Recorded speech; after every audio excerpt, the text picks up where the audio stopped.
اللہ الرحمن الرحیم۔ آج کا یہ عنوان بغض و حسد کی مذمت سے معنون ہے۔ سوال یہ ہے کہ بغض اور حسد کیا چیز ہے؟ اس کے بارے میں نبی کریم صلی اللہ علیہ وسلم نے کیا فرمایا؟ حضرت ابو ہریرہ رضی اللہ تعالی عنہ سے روایت ہے کہ نبی کریم صلی اللہ علیہ وسلم نے فرمایا: لا تقاطعوا ولا تدابروا ولا تباغضوا ولا تحاسدوا وكونوا عباد اللہ اخوانا۔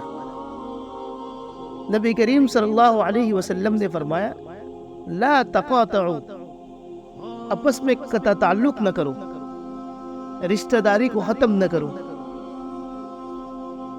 ولا تدابروا، اور ایک دوسرے سے بے رحمی نہ کرو، سنگ دل نہ بنو، رحمی سے پیش آؤ، نرمی سے پیش آؤ، ولا تباغضوا، اور ایک دوسرے سے بغض مت رکھو، کینہ مت رکھو، نفرت مت پیدا کرو ایک دوسرے کے لیے دلوں میں، ولا تحاسدوا، اور ایک دوسرے سے حسد نہ رکھو، اور آخر میں فرمایا: وَكُونُوا عِبَادَ اللَّهِ إِخْوَانًا۔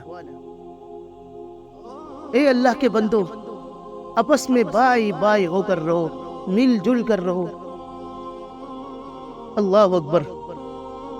آپس میں رشتہ نہ توڑو اور تعلقات نہ بگاڑو، ایک دوسرے سے سنگ دلی اور سختی و بے رحمی کا معاملہ نہ کرو، بغض نہ رکھو، حسد نہ کرو، کیونکہ ان سب چیزوں سے اجتماعیت اور باہمی محبت ختم ہو جاتی ہے۔ دوسری بات، حسد ہے کیا چیز؟ حسد یہ ہے کہ دوسروں کی خوشحالی، خوبصورتی، ذہانت اور کمال کو دیکھ کر جلنے کو حسد کہتے ہیں۔ البتہ حسد دوسروں کو ذلیل و رسوا کرنے کے فکر میں رہتا ہے، مگر دوسروں کو تو بعد میں پریشان کرے گا، پہلے اس حسد کی بڑھتی ہوئی آگ میں خود جلتا ہے۔ یہ اس کی دنیاوی سزا ہے، اور آخرت میں اس کی نیکیاں برباد ہوگی، یہ وہاں کی سزا ہے۔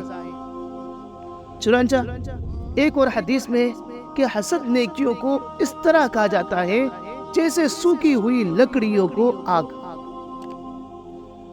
ان تمام تر جذبات کا محرک انسان کی اپنی بڑائی کا تصور یا دوسروں کی حقارت کا جذبہ ہے۔ حضور علیہ السلام نے کتنے شفیق اور پیارے انداز میں اس پر تنبیہ فرمائی ہے۔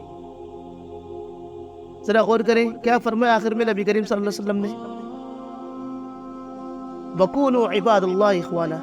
اے اللہ کے بندو، آپس میں بائی بائی ہو کر رہو، تم میں سے کوئی کسی سے حقیقتاً بڑا نہیں، سب اللہ کے بندے ہیں اور کوئی کسی سے حقیر نہیں، آپس میں بائی بائی ہے، اس لیے انہی دونوں چیزوں کو سامنے رکھو اور ایسے ہی برابری اور بھائی چارے کا ایک دوسرے کے ساتھ سلوک کیا کرو۔